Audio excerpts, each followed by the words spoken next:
আজকে আমরা বানিয়ে নিচ্ছি ফুলকপির বাটি চচ্চড়ি। এর জন্য আমরা ফুলকপি আর আলু ছোট ছোট করে কেটে রেখেছি, আর এখানে কাঁচা পাকা টমেটো মিশিয়ে কেটে রাখা আছে 3টের মতো। এখানে কাঁচা পাকা টমেটো কেটে রাখা আছে 3টের মতো, আর এখানে ধনেপাতা কুচিয়ে রাখা হয়েছে, আর এখানে কিছু অল্প কড়াইশুঁটি ছাড়িয়ে রাখা হয়েছে। কড়াটা আমার গরম হয়ে গেছে, এতে আমি সর্ষের তেল অ্যাড করেছি 2 চামচের মতো। এবার ফুলকপি আর আলুটা আমি কড়ার মধ্যে দিয়ে দেব।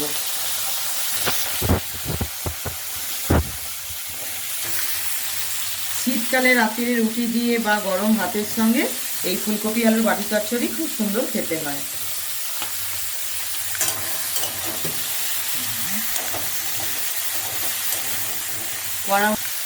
কড়ার মধ্যে দিয়ে এটা আমি ভালো করে ভেজে নেব।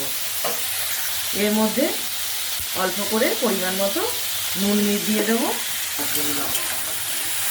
নুনটা দিয়ে ভালো করে ফুলকপি আর আলুটা মিশিয়ে নেব। এবারে এটা ভালো করে একটু ভাজা হওয়া অবধি আমরা অপেক্ষা করব। আমার এবার এগুলো হালকা গোল্ডেন ফ্রাই হয়ে গেছে, আমি এর মধ্যে এবার টমেটোগুলোকে অ্যাড করে দেবো। আমার এর মধ্যে টমেটোটা দেওয়া হয়ে গেছে, এবার আমি গুঁড়ো মশলা কিছু অ্যাড করব। এর মধ্যে আমি দিয়ে দিলাম হলুদ গুঁড়ো,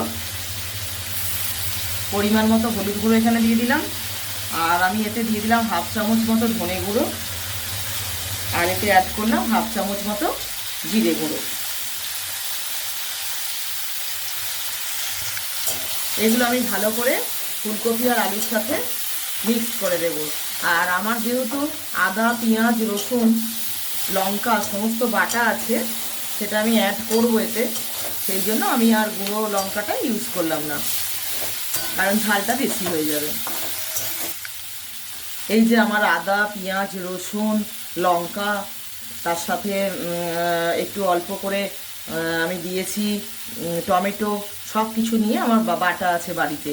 এটা মনে করলে যদি আপনার বাড়িতে অ্যাভেলেবেল না থাকে কিনেও আনতে পারেন, যেটা আপনার জিঞ্জার গার্লিক পেস্ট পাওয়া যায় বাজারে। আমি এখানে বাড়িতেই বাটা ইউজ করি। এটা আমি 2 চামচের মতো অ্যাড করে দিলাম। এটা ভালো করে আমি মিশিয়ে নেব পুরোটা। এর মধ্যে আমি ছাড়িয়ে রাখা কড়াইশুঁটি অ্যাড করে দেব। কড়াইশুঁটিটা অ্যাড করে আমি সবগুলো ভালো করে একসঙ্গে মিশিয়ে নিচ্ছি। আমার এগুলো সব মেশানো হয়ে গেছে, এবার আমি 1/2 চামচের মতো এখানে চিনি অ্যাড করে দিচ্ছি।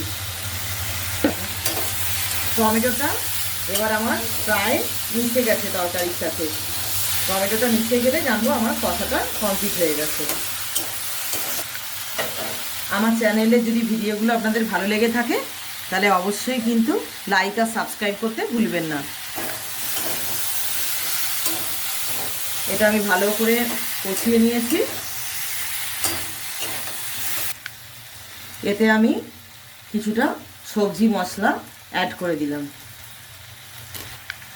এটা বাজারে আপনারা সবজি মশলা খুব সহজেই পেয়ে যাবেন।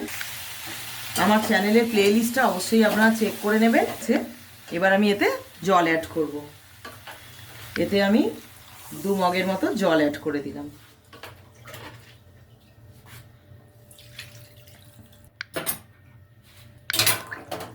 জলটা আপনারা আপনাদের প্রয়োজন অনুযায়ী দেবেন।